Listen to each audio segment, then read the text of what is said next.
Son muchos los artefactos míticos y legendarios que se mencionan en múltiples textos religiosos de todas las culturas. Hoy vamos a hablar de uno de los más famosos, un artefacto que todavía se debate si existió o no, y si fue así, dónde se encuentra y qué poderes poseía exactamente. Hoy hablaremos de la historia y las múltiples teorías del Arca de la Alianza.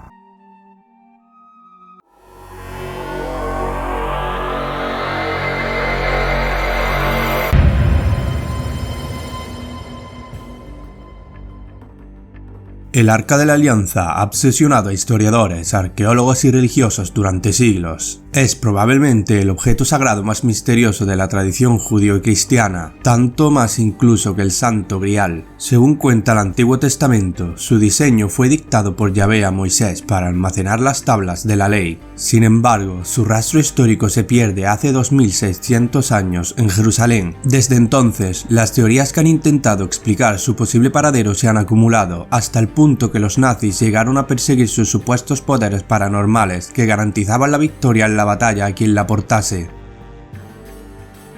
Los israelitas habían partido de Egipto hacía ya 3 meses y ahora estaban acampados en el Sinaí. Allí tuvieron un aterrador encuentro con Yahvé, que se presentó en forma de nube negra y relampagueante, posada sobre un monte que se encendió a su contacto mientras una bocina tronaba el aire. Dios llamó a Moisés a su presencia, y mientras el caudillo hebreo desaparecía en la nada para encontrarse con la divinidad, todo el pueblo temblaba y se mantenía a la distancia ante los truenos, los relámpagos, el sonido de la bocina y el monte humeante. Cuando Moisés regresó, volvió con los preceptos de la ley que Dios le había comunicado y que debían obedecer los israelitas. Algunos creen que no era Dios con quien se estaba reuniendo, sino que lo llevaron a bordo de una nave espacial que lo esperaba en la cima de la montaña. Cuando Moisés regresó tenía un brillo en él, pero también parecía haber envejecido considerablemente. Aunque no hay manera de probarlo, las teorías sugieren que esto se debió a la cantidad de tiempo que había pasado en el espacio, aprendiendo todo lo que Dios, o según esta teoría los extraterrestres, tenían que enseñarle. No solo regresó con las 2 tablas de piedra con los famosos mandamientos, sino que también llevó el plano y los conocimientos para construir lo que sería el Arca de la Alianza.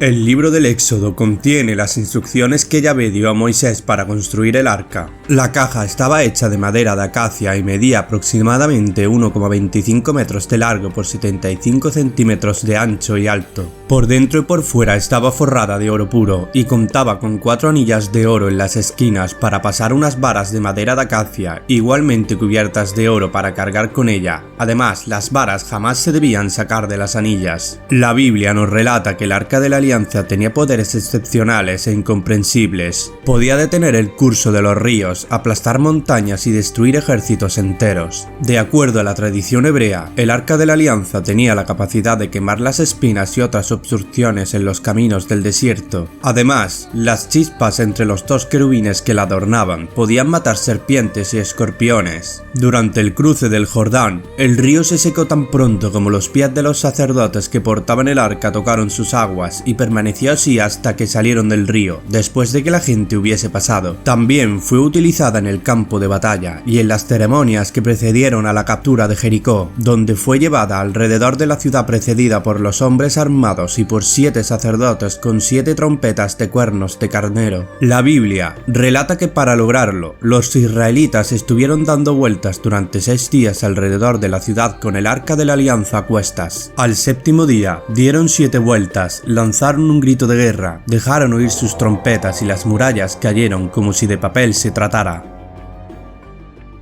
Hay muchas muertes asociadas con el arca. Por ejemplo, solo aquellos con el peto y la bata correctos podrían tocarla de manera segura. Desde una perspectiva moderna, el peto y la bata podrían haber sido ropa protectora contra la radiación. Se afirma en los escritos que áreas como la cabeza, los pulmones y los genitales debían cubrirse al acercarse al arca. La historia de los muros de Jericó se ve quizás como el mejor ejemplo del supuesto poder del arca y cómo se utilizó como arma. Si bien nadie sabe con seguridad si las paredes cayeron literalmente al suelo, muchas personas creen que si lo hicieron, es probable que el arca utilizara algún tipo de tecnología de pulso o sonar. Por muy descabellado que parezca, existen armas en desarrollo hoy en día que funcionan de manera similar a cómo se cree que funcionaba el arca según esta teoría. Los antiguos egipcios fabricaban artefactos sagrados con maderas preciosas revestidas de láminas de oro. El Arca de la Alianza es quizás el más famoso de esos artefactos, ya que era una caja de madera de acacia revestida de láminas de oro fino. Las urnas sagradas destinadas a la protección de los objetos sagrados que ahí se almacenaban eran construidas como condensadores que luego se cargaban eléctricamente, y cuando el arca estaba cargada podía ser letal si se tocaba. El voltaje necesario para cargar el arca lo proveía la diferencia de potencial eléctrico atmosférico existente entre el cielo y la Tierra. La gradiente eléctrica sobre la Tierra es de unos 60 a 100 voltios por metro en buen tiempo y aumenta de 6.000 a 12.000 voltios por metro en una tormenta. El arca se instalaba usualmente en lugares altos para aprovechar este efecto. Las arcas de diseño y estilo descritas en el Éxodo fueron históricamente egipcias, no israelitas o hebreas. Un buen ejemplo de esto es el arca de Anubis descubierta en 1922 por Howard Carter en la entrada de la tumba de Tutankamón. En 1933, un profesor de ingeniería teorizó que la verdadera causa de la muerte para todos aquellos que tocaban el arca sin las vestiduras que se comenta en la Biblia eran 10.000 voltios de electricidad estática. Según esta teoría, el Arca de la Alianza, el baúl sagrado y misterioso, era en realidad un condensador gigante. La edición del 5 de marzo de 1933, en la edición del Chicago Daily Tribune, añadió un artículo de Frederick Rogers, realizado en la época en que era decano del Departamento de Ingeniería en el Instituto Lewis of Technology. Realizó un estudio cuidadoso de la construcción del Arca de la Alianza, tal y como se describe en la Biblia, y concluyó que su diseño corresponde a un simple pero enorme condensador eléctrico. El interés científico del profesor Rogers fue que la gran caja de madera de acacia no solo estaba revestida de oro en la parte interna y externa. La madera es un aislante y el oro un excelente conductor. Siempre que las planchas de oro no se toquen, tenemos los mismos principios usados en la construcción de una botella de Leyden, con solo dos diferencias. La botella de Leyden utiliza vidrio y estaño, y el Arca de la Alianza es mucho más elaborada. Una botella de Leyden puede ser usada como un juego de ciencias con el que dar pequeñas descargas. Cuanto mayor sea, mayor es la capacidad de la botella. Una botella de 15 centímetros es suficiente para que la descarga sea notada por 8 personas cogidas de la mano, pero el Arca de la Alianza es mucho más grande que eso, con 1 metro de largo por 75 de ancho y 75 de altura sin contar los querubines. Estos querubines, según el profesor Rogers, hacen la parte del polo positivo y negativo del circuito sin que nunca se toquen. Sumado esto al aire seco y cargado de energía estática del desierto, podría provocar una violenta descarga. El profesor calculó que en condiciones extremas y siguiendo las condiciones expresas de la Torá, el Arca de la Alianza podría descargar hasta 10.000 voltios de electricidad estática, sin olvidar que a partir de 500 voltios la electricidad ya es capaz de matar a una persona.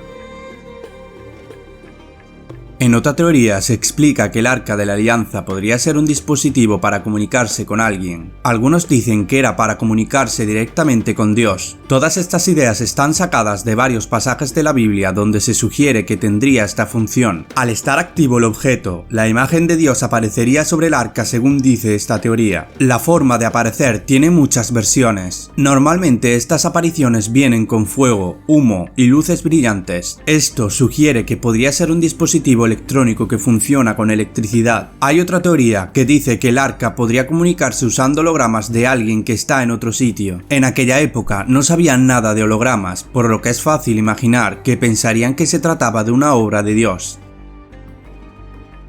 De acuerdo con la leyenda y los escritos antiguos, durante su éxodo de 40 años, los israelitas sobrevivieron obteniendo el sustento de algo llamado maná. Este maná caería del cielo, aparentemente creado por el arca en sí. Según los autores Rodney Dale y George Jason, el arca fue una máquina de trabajo que produjo este maná. Los autores, utilizando la cábala judía como su fuente, afirmaron que el arca albergaba una máquina que funcionaba con energía nuclear y que produciría maná a diario. Incluso llegaron a decir que aquí es donde surgen los orígenes del séptimo día, ya que después de funcionar durante 6 días consecutivos, la máquina debería ser desarmada y limpiada limpiada para que permaneciera en buen estado. Se creía que la máquina de maná proporcionaba una forma muy nutritiva de algas verdes como fuente de alimento. Esta es otra teoría generada por la ciencia moderna. El alga clorella verde se cultiva en tanques en la actualidad. Alimenta a las personas que viven en un entorno cerrado como los astronautas y las mantiene con vida. Algunos teóricos creen que es poco probable que ese moderno invento fuera construido en la Tierra, pero muchos creen en el origen extraterrestre, creado por una civilización avanzada en el espacio. Esta teoría vuelve a poner de manifiesto la teoría de que Moisés se reunió realmente con extraterrestres y que fueron ellos los que le enseñaron a construir y manejar el arca, además de entregarle las tablas de la ley. Por lo tanto, según esta teoría, el arca de la alianza albergaba el equipo extraterrestre que les fue entregado a los judíos durante los 40 años que vagaron por el desierto. Cuando los israelitas llegaron a la tierra prometida, el arca se depositó en la ciudad de Gilgal y se le construyó un pequeño santuario. Más tarde se trasladó a Siquem, después a Betel y finalmente a Silo, su primera residencia de larga duración. Allí fue cuidada por la familia del sacerdote Elí. Muchos años más tarde, durante una cruenta guerra contra los filisteos, el arca se llevó al campamento israelita con el objetivo de levantar la moral de los guerreros. Pero después de una trágica derrota de los hebreos, donde también murieron los dos hijos del juez y el sacerdote israelita Elí, los filisteos la tomaron como un valiosísimo trofeo, desatando un verdadero luto en todo el país de Israel. Los filisteos creían que la toma del arca significaba una victoria de sus dioses sobre el Dios de Israel, así que la llevaron a la ciudad de Asdod y la colocaron como un trofeo de guerra en el templo de su dios Dagon. A la mañana siguiente, sin embargo, hallaron la estatua de Dagon caída de bruces en la tierra delante del arca, así que la levantaron y la colocaron de nuevo en su lugar. Pero a la mañana siguiente hallaron de nuevo a la estatua en el suelo, solo que esta vez estaba sin cabeza y sin manos. Al mismo tiempo, una cruel enfermedad, tal vez la plaga bubónica, azotó a los asdodeos, mientras que una terrible invasión de ratas afligió a todo el territorio circundante. Estos castigos fueron de inmediato atribuidos a la presencia del arca dentro de las paredes de la ciudad, así que los filisteos trasladaron el arca a Gad y a Ecrón, lugares donde ocasionó los mismos azotes. Finalmente, luego de 7 meses de espantosos sucesos, por sugerencia de sus sacerdotes y adivinadores, los filisteos decidieron renunciar a su pavoroso trofeo y la pusieron sobre un carro tirado por 2 vacas sin conductor y la enviaron por los campos para que fuera donde quisiera. La carreta llegó sola a la ciudad judía de Bet-Shemesh. Allí, los israelitas salieron a su encuentro, pero imprudentemente abrieron el arca y miraron dentro. Todos cayeron fulminados. Espantados, los habitantes de Bet-Shemesh decidieron deshacerse del arca y la mandaron a la vecina ciudad de Kiriat Jearim, donde permaneció 20 años olvidada. El rey David se acordó entonces de ella y decidió trasladarla a Sión. La puso en una carreta tirada por bueyes y organizó una procesión, pero en cierto momento, por un brusco movimiento de los animales, la carreta se tambaleó y un hombre llamado Uzá, para evitar que el arca cayera al suelo, intentó sujetarla, y apenas la tocó, cayó muerto. Cuando por fin llegó el arca a Jerusalén, se depositó en una pequeña tienda a modo de santuario construida por David, y cuando años más tarde su hijo Salomón construyó el templo de Jerusalén, se colocó en la parte más sagrada del mismo. Y es allí, en el lugar más protegido y seguro de todos los que estuvo, donde alrededor del año 900 a.C. se perdió su pista para siempre. Esto dio origen a una búsqueda que ha inspirado a creyentes y cazadores de fortunas durante milenios.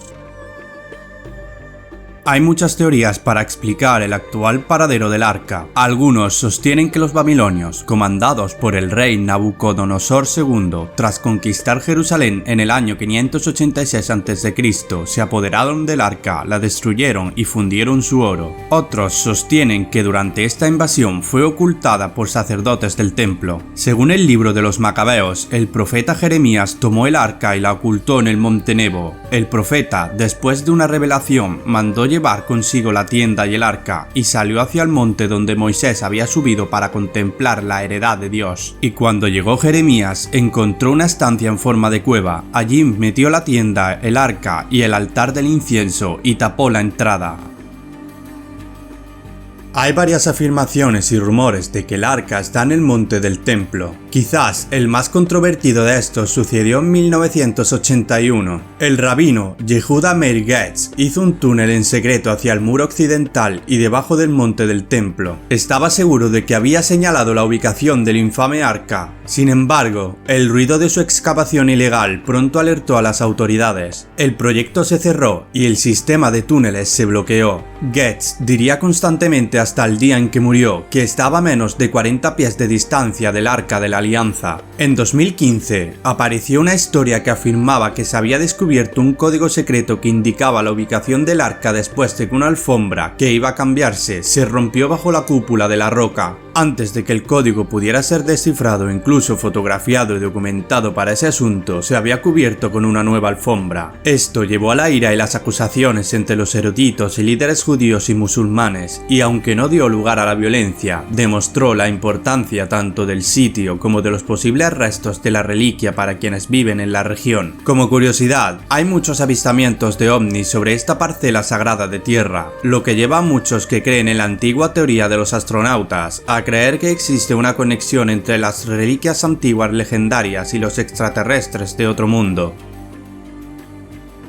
Algunas de las teorías más alocadas sobre su paradero establecen que uno de los rollos del Mar Muerto posee un mapa que da la ubicación del Arca de la Alianza. Otras muchas personas creen firmemente que el arca descansa hasta el día de hoy en una pequeña iglesia en Etiopía. Se afirma que la Catedral de Santa María de Sion en Aksum alberga la antigua reliquia y está bajo la vigilancia constante de un sacerdote de la iglesia específicamente seleccionado. El autor, Graham Hancock, pasó un tiempo considerable en Aksum a principios de los años 90. Conoció a varios de los sacerdotes que afirmaban haber custodiado el Arca de la Alianza. Hizo referencia específica a la rapidez con la que estos sacerdotes elegidos parecían enfermarse y morir poco después de tomar la posición. También afirmó que uno de los sacerdotes en particular le dijo, de hecho, que el Arca residía dentro de la pequeña iglesia. En 2011 apareció una historia en línea que incluso afirmó que el Arca iba a ser reubicada de la iglesia en cuestión debido a una fuga en el techo. Obviamente, el informe debe tratarse más bien como una especulación, pero no obstante, podría ser algo relevante. La capilla de Rosslyn es una conspiración en sí misma, por lo que tal vez no sea sorprendente que también se reclame que el Arca de la Alianza esté escondido dentro de sus muros. Según la mayoría de las leyendas, el arca fue llevada a la capilla por los caballeros templarios, quienes viajaron a través de Francia y finalmente cruzaron el Canal de la Mancha y llegaron a Escocia. Si hay algo de verdad en estas leyendas, está muy discutido. Sin embargo, muchas personas han buscado en varios lugares la supuesta pista de los caballeros templarios, como por ejemplo los equipos dirigidos por los nazis en el periodo previo a la Segunda Guerra Mundial. También se dice que las áreas alrededor de la capilla Rosslyn son un punto caliente para la actividad ovni, con algunas de las teorías más remotas que afirman que la antigua iglesia se encuentra en un portal que puede abrirse desde sus muros. Para terminar, la mayoría de la gente cree que solo hay un Arca de la Alianza, pero los textos antiguos sugieren que este no era el caso y que al menos una más, si no muchas más, existían. Este segundo arca debía permanecer completamente escondido, debajo del tabernáculo y fuera de la vista de miradas indiscretas, ya sean de los enemigos de los israelitas o de los curiosos de su propia gente. Con esto en mente, quizás las diferentes teorías en cuanto a su ubicación actual pueden resultar todas correctas. Si las arcas fueran dispositivos tecnológicos tan poderosos y hubiera más de uno, entonces se dividirían y ocultarían en diferentes ubicaciones. No hay duda de que estamos ante uno de los mayores misterios de la religión judeocristiana. Tal vez nunca sepamos qué fue, o dónde está él o las arcas de la alianza que se mencionan en la Biblia, ni siquiera si llegó a existir realmente. Pero ¿y vosotros qué pensáis? Dejadnos saber vuestra opinión en comentarios. Gracias por ver este vídeo y nos vemos la semana que viene. Buena suerte a todos, queridos amigos.